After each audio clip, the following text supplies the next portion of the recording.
और दूसरा बोरी देना। चल 1 2 3 4। मुझसे कहते थे सब कुछ मेरे हाथ में है। मालिक बैठकर काम करता है तो हम लेटकर काम करते हैं। यही काम करते हैं। 7। बस कीजिए। मुझसे झूठ बोलने की क्या जरूरत थी? आप क्या समझते हैं आपसे इस तरह काम करवा के मैं कलेक्टर बन सकती हूँ? बस रहने दीजिए। राधा, तुम तो जानती हो कि मैं पढ़ा लिखा नहीं हूं। इसके सिवा और काम भी क्या कर सकता हूं? फिर तकलीफ तो हमारी तकदीर है। इंसान तदबीर करे तो अपनी तकदीर बदल सकता है। अगर तुम यही काम करना चाहते हो तो एक पुरानी बस खरीद लो। तुम चलाना भी जानते हो। पैसे कहां से लाऊंगा? जिसके पास बस में चलने का किराया नहीं हो वो बस कहां से खरीदेगा? पैसे मुझसे ले लो। नहीं नहीं नहीं। अरे भाई, कर्ज समझ के ले लो। आ जाए तो लौटा देना। और नहीं आया तो? बचपन से दुखों का इतना बोझ उठाया है कि अब और बोझ उठाने की हिम्मत नहीं रही। देखो हीरा, मैं तुम्हें अपना समझ के हाथ बढ़ा रहा हूं। अगर तुम मुझे अपना समझते हो तो हाथ मिलाओ। ठीक है, फिर मेरा यहाँ रुकना ही बेकार है। तुम मुझे गैर समझते हो तो मैं चलता हूँ। अरे अंकल रुकिए। अंकल ठीक कहते हैं, ये पराये नहीं है। इनसे कर्ज लेकर बस खरीद लीजिए, सूद के साथ लौटा देंगे। राधा लेकिन। अरे क्या लेकिन चलो चल के बस खरीदो।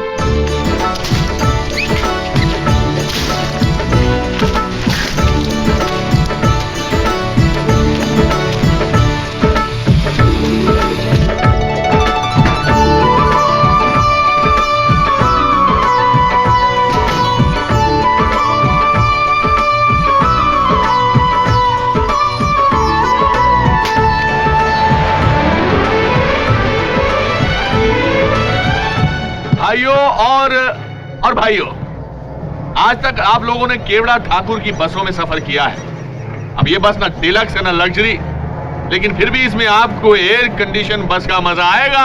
पूछो कैसे? कोई पूछता नहीं यार। अरे पूछो ना कैसे? वैसे कि इस बस में हमने जो कंडक्टर रखा है वो रखा नहीं है, रखी है। एक फुलझड़ी है, उस फुलझड़ी का नाम है करिश्मा।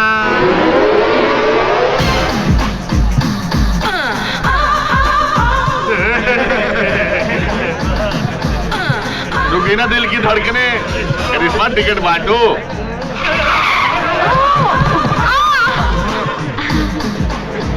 कहाँ की काटूं? अजी आप कहाँ की काट सकती हो? ए इडियट, ये बाल नहीं काटती, टिकट काटती है। टिकट? अलीबाग। अलीबाग का तो सिर्फ 2 रुपए का टिकट होता है यार।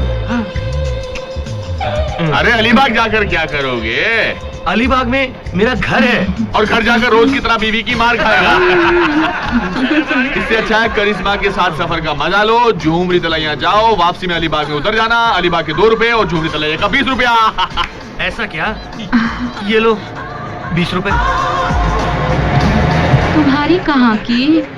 अलीबाग की, लेकिन झुमरी तलैया से वापसी में उतरूंगा।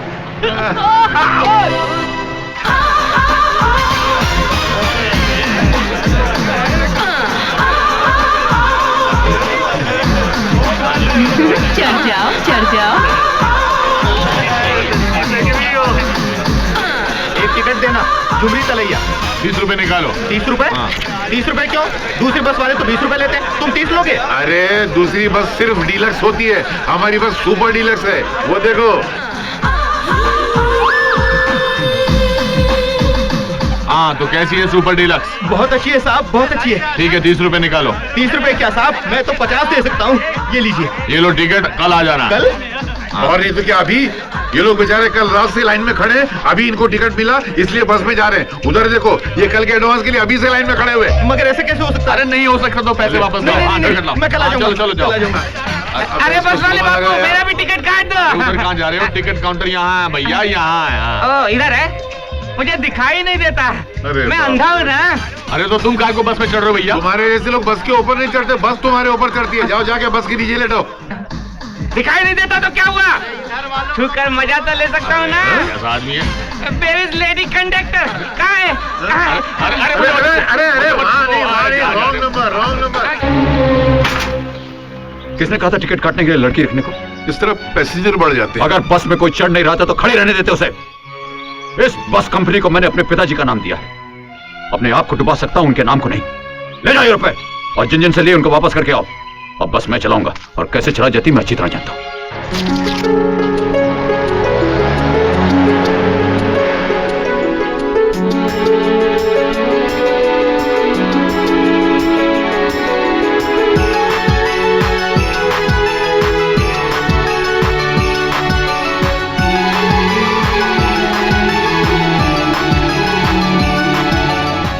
खेतों में पानी क्यों नहीं छोड़ा जा रहा? ठाकुर साहब, हम अर्जियां दे देकर थक गए हैं। कलेक्ट्री में हमारे पानी की दरखास्त पर कोई सुनवाई नहीं हो रही और अब सुनवाई होगी भी नहीं। वजह तो आप जानते हैं ठाकुर साहब, इस वक्त कलेक्टर आपकी छोटी बहू हैं।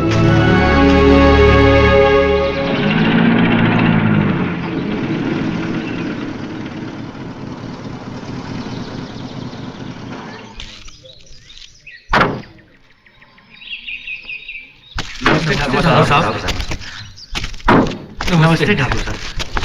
सुनो भाई, हम भरतपुर तालुका से आए हैं जी। कलेक्टर साहिबा को एक अर्जी देनी है। कलेक्टर साहिबा अंदर बिजी हैं, आप अपना नाम लिखकर दे दीजिए, मैं अंदर पहुंचा देता हूँ। ये लीजिए हमारा कार्ड। आप लोग वहां बैठिए, अंदर से बुलावा आते ही मैं आपको बुलाऊंगा।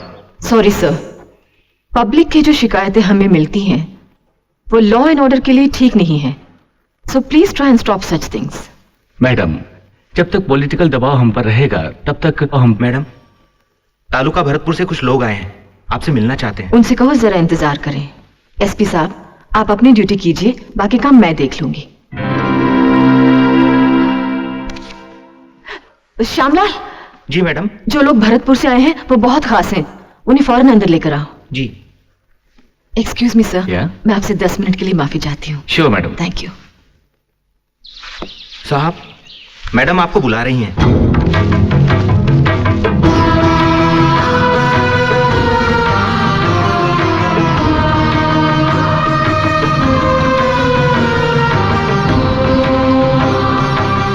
नमस्कार। नमस्कार, बैठिए।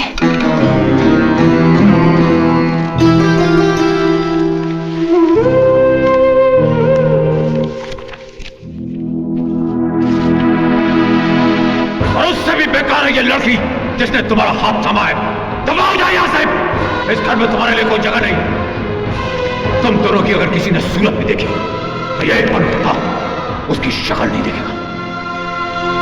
आपकी अर्जी है कि सिंचाई के लिए गंगा नहर का पानी आपके तालुके में छोड़ा जाए।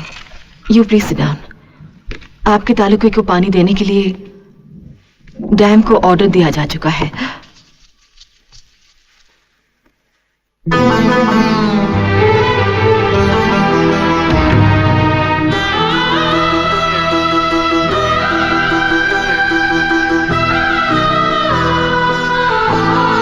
दिसंबर महीने से आपको पानी मिलने लगेगा।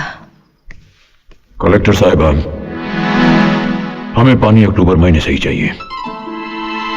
पिछले साल सूखा पड़ जाने की वजह से खेतों की नमी चली गई है। अब बिना सिंचाई किए बीज नहीं बोया जा सकता। लेकिन सिर्फ आपके एक तालुके के लिए 2 महीने पहले हम पानी कैसे दे सकते हैं? अगर आप उसे तालुका के हिसाब से देखेगा तो एक है, लेकिन उसमें 85 गांव हैं जिनकी कुल आबादी 1.25 लाख है। इसलिए आप उन्हें एक तालुका नहीं 1.25 लाख लोगों को देखिए। I agree with you but excuse me. Hello. Hello Radha, मैं पायल मल्होत्रा बोल रही हूँ। Hi Payal, how are you? I am fine.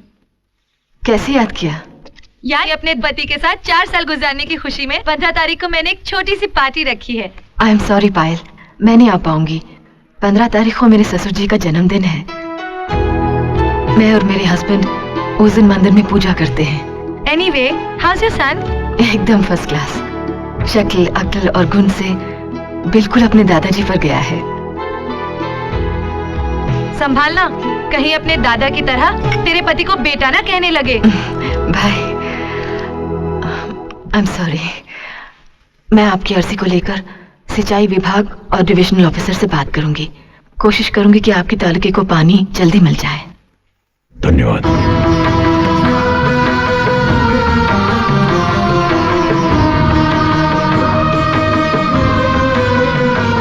मालिक, यहाँ आने से पहले छोटी बहू के बारे में कैसी कैसी बातें हुई, लेकिन छोटी बहू तो बड़े संस्कारों की निकली। कुर्सी पर बैठकर कलेक्टर का फर्ज और पांव छूकर बहू का धर्म दोनों साथ साथ निभाया।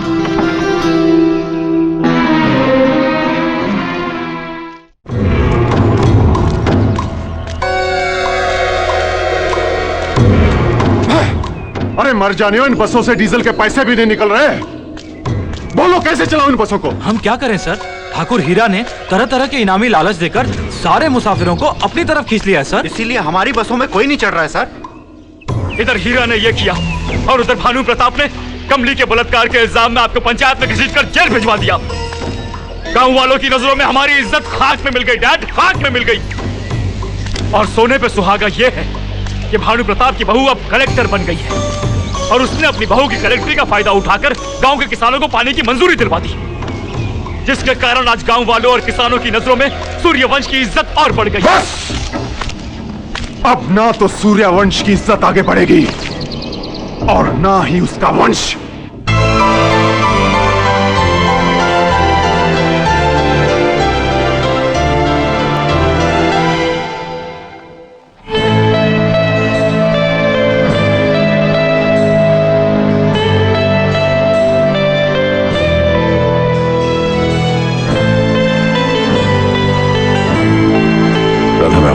सुनिए, गौरी आपसे कुछ मदद के लिए आई है। मुझसे? मेरे हस्बैंड का बिजनेस में बड़ा नुकसान हो गया है, कारोबार बंद हो गया, 6 महीने से बेकार है।